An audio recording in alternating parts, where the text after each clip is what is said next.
You have the coolest job with the city. Thank you. I really think so do. too. Thank you. And you brought some fun to us I today. did. We've got Doug Hotle. He's our curator of herpetology at the ABQ BioPark Zoo, and he's got a little guy with him. So, Doug, talk about who you've brought He's with looking you. right at Aaron. Well, we've got a little alligator here. He's an American alligator. And we brought him on so we could talk a little bit about the upcoming alligator exhibit, some of the other exhibits that we have going on and coming to the good folks of Albuquerque very, very soon.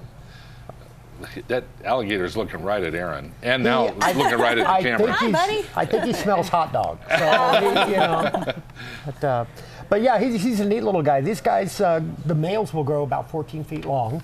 And they've been around for eons and eons, virtually unchanged, because they're really the perfect predator for what they do. The little eyes and the nose on top. He actually has ear slots right here. So when these little guys are laying in the water, really all you see is just a little bit of their body, and they can sneak right up on their prey. They eat virtually anything they can get in their mouth. So, How old is this alligator? This guy here is not too far out of the egg, so he's probably a yearling. Oh, okay. And he came to us through a confiscation. We get many confiscations where these people bring these in and they want them to use a pet. Right. They don't make a great pet unless you're really, really dedicated to a lot of room and a lot of time and effort into these guys. So we probably get 15 or 20 a year that come into us. And we kind of cycle them back through and get them back down into Florida and some of the other southeast areas, I'm sorry. So tell me about the alligator exhibit. What are we doing? Well, we are taking an old courtyard that was right there at the Herpetarium, which is reptile building. Yeah, I saw the construction going on. Yeah, it's neat. We got a lot going on out there. And we're going to take this and we're going to put a 20 by 30 pool in there. It's about 4 feet deep, big basking area, big Louisiana bayou look behind it. And it's going to be really cool. And we'll feature our alligators, our American alligators.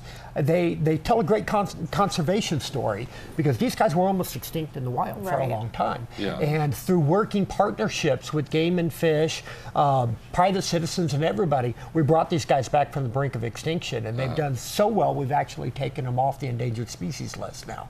So great story behind these guys. And what's the average lifespan of an alligator? We don't really know. Some folks say about 50 years or so, but when you're talking reptiles, you never really know. Some of these guys may live well over 100 years.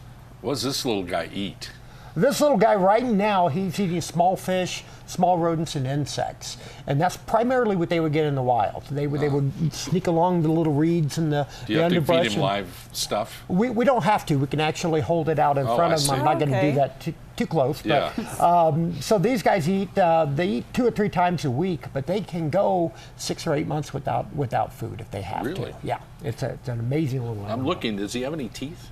Oh, he has plenty of teeth. There they are. These guys come right out of the egg fully loaded and ready to go. Little tiny teeth there. The neat thing about these is that mom will actually, reptiles, they don't care a lot for their children. Usually they lay eggs and head off. The mom will dig a nest. She'll actually wait and guard that nest, and then when they hatch out, she'll gently pick them up in her mouth and carry them down to the water. And then she'll stay and protect these guys for almost a year.